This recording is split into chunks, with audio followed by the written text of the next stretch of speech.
부천시 정출신 국민비타민 서영선 의원입니다. 짧게 두 가지 사례 말씀드리겠습니다. 서울 구로 콜센터 직원 한 사람은 기침, 오한 등 증상이 있었지만 정상 근무를 한 뒤에 퇴근했습니다. 당일에 연차를 신청하면 감점될 수 있다는 걱정 때문이었습니다. 이후에 이 사람은 증상이 계속돼서 코로나19 검사를 받았고 양성 판정을 받았습니다. 강주에서는 코로나19 확진 판정을 받은 환자가 잠적했습니다. 일용직이었던 환자가 사라진 이유는 며칠 안으로 급히 갚아야 할 100만 원의 빚이 있어 돈을 벌어야 했는데 자가격리 기간에 돈을 벌 수 없기 때문이었습니다. 2만 4천여 명의 코로나19 확진자 중 꽤 많은 사람이 근무지에서 받을 불이익을 걱정하거나 또 생계에 위협을 받기 때문에 이를 계속하다가 코로나19의 확진자 또 N차 유포자가 되었을 가능성이 매우 높다고 생각이 됩니다. 업무와 관련 없는 질병은 개인의 책임으로 묻고 국가가 책임져주지 않는 현재의 시스템 때문이라고 생각합니다. 이번 코로나19의 각국의 대처를 보면서 유럽을 포함한 OECD 대부분 나라는 코로나19와 같은 사회적 위기 상황 속에서도 상병수당이라는 소득 보전 제도를 통해서 개인의 소득 상실 및 경제 충격을 완화시킨 것을 볼 수 있었습니다. 우리나라는 상병수당 제도가 없다 보니까 재난지원기금을 만들고 또 연이은 추경 편성을 통해서 코로나19의 취약해진 사회 안전망을 보완하기 위해서 노력했습니다. 따라서 우리나라도 상병수당 도입을 위한 사회 안전망 보완이 시급하다 이런 이유가 명백해졌다고 생각합니다. 장관께서 동의하시죠? 네, 동의합니다. 네, 그래서 본 의원이 지난 대정부 질문에서 질의한 것처럼 이 상병수당에 대한 연구 영역을 잘 준비해 주시고 시범 사업도 저소득층이 아닌 전 국민을 대상으로 할 수 있도록 방안을 마련해 주실 것을 당부드리겠습니다. 그렇게 하시겠습니까? 예, 물론 상대적인 관점에서 보면 상병수당의 필요성이 저소득층이라든지 근로가 불안한 분에게 더 높습니다. 그러나 의원님께서 말씀하신 전 국민에게 확대될 수 있는 방안까지도 염두에 두면서 제도를 설계하도록 하겠습니다. 예, 이어서 질의하겠습니다. 코로나19로 공공의료 시스템을 강화해야 한다는 맹제에 대한 어느 누구도 이견을 말하기 어려운 상황이 되었습니다. 그런데 지난 날들을 돌이켜보면 2009년 대구시가 메가시티 대구를 선포하면서 이듬해 2010년에 대구 적십자병원을 폐원했습니다. 원인은 누적 적자였습니다. 그리고 2013년도에 당시 경남도지사였던 홍준표 도지사가 진주의료원을 폐원시켰습니다. 이건 역시 누적 적자 때문이라고 얘기하고 있습니다. 이렇게 공공병원이 하나 만들기도 어려운데 이렇게 만들어진 지방의료원을 폐쇄하는 것에 대해서 이렇게 이번 코로나19를 겪으면서 얼마나 심각한 문제를 야기시켰는지 알 수 있었습니다. 우리가 이게 문제는 지자체장이 이렇게 폐원을 해도 조처를 할 수 있는 방법이 없다는 게 참 아쉬움이 이번에 발견할 수 있었는데 여기에 대한 제도적 장치가 좀 마련이 필요하다고 보는데 장관의 생각은 어떻습니까? 지금 의료시설에 대해서 인허가권은 사실 지자체장이 가지고 있습니다. 보건복지부는 그에 대한 감독권밖에 없는데 저는 두 가지로 생각합니다. 하나는 그런 휴폐업권이라든지 또 신설권을 권한을 어디에 두느냐 하는 것도 중요하지만 지금 제기되고 있는 영업이익이라는 그런 관점, 그러니까 적자 운영이라는 것인데 과연 공공병원을 그런 일상적인 영리기관의 관점에서 보는 것이 맞는가 하는 그런 근본적 의문을 가지고 있고 더 나아가서 두 번째는 그런 문제가 좀 제기되지 않도록 비시 분석 자체를 좀 달려야 된다는 것과 중앙정부가 좀 더 적극적인 지원을 해야겠다는 그런 생각을 하고 있습니다. 네, 하여튼 적극적인 지원과 만드는 것도 어려운데 폐원하는 것은 있을 수 없는 일이라고 생각이 되기 때문에 각별한 대책을 해주시길 바라겠습니다. 제가 역사로 이렇게 되돌아보면 2003년도에 참여정부 때 공공보건의료 강화를 위해서 그때 노무현 정권이 10%의 공공의료를 30%로 확대하겠다 이렇게 약속했던 것이 기억이 되고요. 또 박근혜 정부 때는 메르스 사태를 겪으면서 이렇게 취약한 공공의료의 민낯을 이렇게 목격할 수 있었습니다. 그래서 공공의료를 강화하겠다고 하고 인력 보충을 하겠다고 한 얘기를 공공연하게 했습니다. 현 정부도 마찬가지로 2018년에 공공보건의료 발전 종합계획을 발표했는데 거기에 보면 공공의료 현황 및 문제점, 발전 방향, 그리고 추진 과제 다 망라되어 있습니다. 그런데도 현재 상황으로 보면 공공의료 기관 수는 5.1%, 병상 수는 8.9%, 10%도 안 되는 상황입니다. 이걸 어떻게 생각하십니까? 예, 의원님 지적과 제시하신 방향에 저도 전적으로 동감을 하고요. 왜 그러면 역대 정부가 공공의료기관을 확충하겠다고 선언을 하고도 실행 못했는가를 보면 몇 가지 원인이 있습니다만은 첫 번째 걸림돌이 비시 분석에 걸려 있었습니다. 그래서 그 비시 분석, 비용과 효과 분석에서 기존의 어떤 방식과 계속 고수하는 한 그 100을 넘기 힘듭니다. 그래서 그 틀 자체를 바꿔야 된다 저는 생각을 하고, 이번에 코로나 대응 과정에서 공공의료기관에 대한 중요성을 국민들뿐만 아니라 정부 내에서도 굉장히 인식이 이제 넓게 퍼졌습니다. 그래서 이번 기회를 잘 활용을 해서 공공의료기관이 실질적으로 정부가 도움을 줄 수 있는 방향으로 그 정책을 만들어 가겠습니다. 예, 하여튼 코로나19가 공공의료 시스템이 부실하다는 걸 말해주기도 했고 또 공공의료가 가장 시급한 시기다 이런 것을 얘기했다고 생각합니다. 그래서 역설적이게도 공공의료를 강화할 수 있는 골든타임이다 이렇게 본 의원은 생각하고요. 거기에 대한 만전을 기해 주시길 바라고요. 그와 관련해서 2018년 종합대책에 대한 여러 가지 로드맵에 대해서 이렇게 좀 매년 국회나 또 국민들에게 보고할 수 있는 그런 시스템을 갖추는 게 좋겠다 이런 생각을 갖습니다. 그렇게 해서 현재 그 보건복지부가 갖고 있는 공공의료 시스템 강화에 연계된 소요 예산, 산출 근거, 내년도 정부안 반영 수준에 대해서 종합감사 전까지 좀 의원실에 제출해 주시면 고맙겠습니다. 예, 그렇게 하겠습니다. 이어서 장관님 말씀처럼 지금 이게 진행을 하다 보니까 제일 어려운 게 지금 재정 문제와 예타 문제 이렇게 문제가 지적이 됐잖아요. 근데 2019년 11월 지역의료 강화 대책 발표를 보면 경남, 진주 등 9개 지역 중심으로 지방의료원과 적십자병원 등 공공병원을 신축한다고 계획을 세워놨는데 진행이 안 되고 있습니다. 지금 말씀하신 것처럼 예타하고 재정 때문이라고 보는데, 그래서 본 의원 생각은 이것을 단순히 재정으로만 해결하려고 하면 계속 이 상태가 계속되기 때문에 국민 건강 증진 기술을 비롯해서 별도의 공공의료기관 신설하는 게 필요하다 이렇게 생각하는 장관님. 예, 뭐 적어도 한시적으로라도 좀 별도 예산이 확보되면 상당히 효과적이라 생각을 하고요.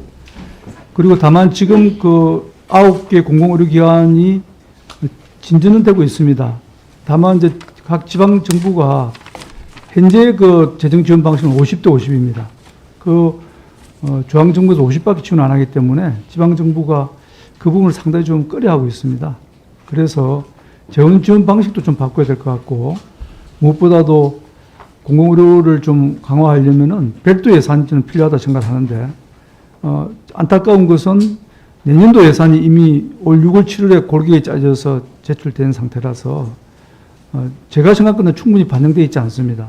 그래서 지금부터라도 정부 내에서도 논의를 활발히 하겠지만 우리 보건복지 상임위 차원에서도 내년도 예산부터 바로 뒤로 미루지 말고 좀 더 적극적으로 공공의료를 강화할 수 있는 예산을 마련하는데 같이 좀 힘을 보태주셨으면 하는 요청을 좀 드리고 싶습니다.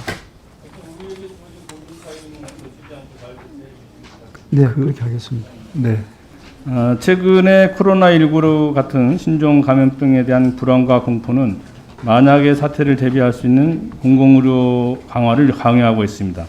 그래서 보건의료 인력 증원과 공공의료기관 확대는 선택이 아니라 필수다 이런 생각이 듭니다.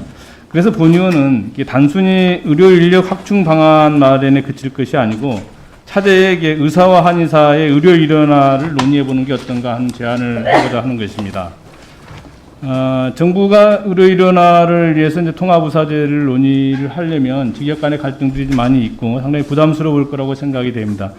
그렇지만 정책 추진 과정에서 이해관계자들의 입장을 고려하는 것은 불가피한 측면이 있겠지만 이미 미국, 독일 또 영국 등도 통합의학을 운영하고 있는 실정이기 때문에 차제에 이것도 같이 검토하는 게 어떤가 하는 제안을 드려봅니다. 그래서 의료와 한방의료, 교육과정 면허 제도를 하나로 통합하는 의료일원화, 의료통합. 과거에 이게 의협과 한의협이 이거에 대한 협의체를 구성한 적이 있는데요. 실제로 합의점을 찾지는 못했습니다. 그래서 이번 코로나19 상황에서 이게 그동안 집단 간의 갈등만 남기고 또 국민들의 건강증진한 본연의 의무를 다하지는 못했지만 차제에 이 문제를 공론화해서 좀 문제를 해결해 보는 게 어떤가 이런 생각을 갖고 있는데 여기에 대한 장관님의 견해는 어떤지 듣고 싶습니다. 예, 의료인이나 특히 의료계하고 한의계를 통합하자는 논의는 2017년, 18년 2년간 활발하게 했습니다. 그때 거의 합의를 이룰 것 같았는데 마지막에 의료계에서 이제 반발해서 합의를 못했습니다만은 저희들 순서는 그때 논의를 해보니까 일단 의학과 한의를 교육을 먼저 통합을 해야 된다. 교육 과정을 통합시키고 그 다음에 매너 통합은 그 다음 문제를 논의하면은 순차적으로 갈 수 있다. 여기까지는 인식에 공유를 했습니다. 예, 그러면 우선 매너 통합이 어려우면 학교 통합이라도 빨리 네. 서둘러 주시는 게 좋겠다는 생각이 들고요. 그리고 관련해서 약사 한약사 제도에 대한 통합도 차제에 좀 문제의 본질을 좀 제대로 인식하고 해결했으면 좋겠다 이런 생각이 됩니다. 어떤 제도가 잘못된 것에 대한 것은 누구나 알고 있으면서도 지금 고양이 목에 방울을 안 달고 있는 그런 실정 아닙니까? 그래서 그렇습니다. 이 문제를 계속 방치하는 것은 의사약사 간의 갈등, 한약사 간의 갈등을 계속 존치하는 것이라고 보기 때문에 차제에 의료인원과 함께 통합약사제도 추진하는 게 바람직하다 이렇게 생각하는데 거기에 대한 장관의 견해를 듣고 싶습니다. 사실 현실적으로 앞서 말씀하신 의료 한의 통합보다는 이 부분이 더 힘든 부분입니다. 사실 왜냐하면 한의계는 한약사계는 규모도 작고 약사에 비해서 그래서 크게 목소리를 내기 힘이 듭니다. 그렇지만 그 부분도 같이 공감을 얻어가면서 논의를 같이 해보도록 하겠습니다. 어쨌든 제 본의원 생각은 이걸 방치하면 할수록 갈등의 골이 깊어진다고 보기 때문에 이번 기회에 좀 직접 나서서 이 문제를 해결할 수 있도록 대안을 만들어 주시고요. 그간에 논의된 것들에 대한 이 의료인원화와 이런 전반적인 과정들에 대한 것들을 본의원실에 좀 종합감사정까지 좀 제출해 주시면 감사하겠습니다. 예, 그렇게 하겠습니다. 그리고 총장님께 질의하겠습니다. 지금 코로나 바이러스가 인플루엔자 바이러스, RNA 바이러스죠? 네, RNA 바이러스. 그래서 근데 RNA 바이러스 특징이 상당히 변이가 잦은 특징을 갖고 있는데 현재 이제 WHO가 발표한 게 7가지 바이러스 유형을 발표를 했잖아요. 네. 그런데 이게 이제 백신과 치료제가 개발되면 이 바이러스 변형이 일어났을 때 그것이 계속 유효하게 된 건지 거기에 대한 청장님의 견해는 어떻습니까? 아마 백신이나 치료제가 어떤 기전으로 작동하느냐에 따라서 그 변이가 영향을 주는지가 달라질 것 같은데요. 아직까지는 큰 영향을 미치지는 않는다라고는 보고 있습니다. 하지만 지속적으로 변이가 일어나기 때문에 바이러스 유전자 변이에 대해서는 계속 모니터링이 필요합니다. 네, 하여튼 백신과 치료제 개발에 만전을 기해 주시기 바라고요. 아울러서 시간이 좀 짧은데 제가 제안을 하나 하려고 합니다. 이게 우리가 K 방역으로 인해서 이제 메디컬 코리아의 이미지를 많이 가졌고 국가적인 브랜드 이미지를 많이 개선했다고 보는데 그래서 이것이 제가 자료를 보니까 이게 미 대륙하고 아프리카 대륙 그다음에 아시아 대륙 이렇게 3개 대륙으로 감염병이 전파되는 그런 경로를 갖고 있더라고요. 그래서 차제에 우리가 좀 국제적인 그런 이니시티브 해가지고 아시아 태평양 감염병 센터 같은 데 좀 우리가 주도적으로 했으면 좋겠다 이런 제안을 드리고 싶은데 총장님의 견해를 앞으로 질병관리청 역량을 좀 강화해서 국제적인 그런 협력이나 국제적인 연구하는 그런 역량들도 좀 확대하는 게 필요하다고 생각합니다. 우리가 이렇게 코로나19로 인해서 형성된 이 엄청난 브랜드 가치를 다 활용할 수 있고 국제 무대에서 좀 주도적인 입장을 가져갈 수 있도록 국제 무대에 주도적인 역할을 해주시는 것 같아요. 네, 그렇게 노력하겠습니다.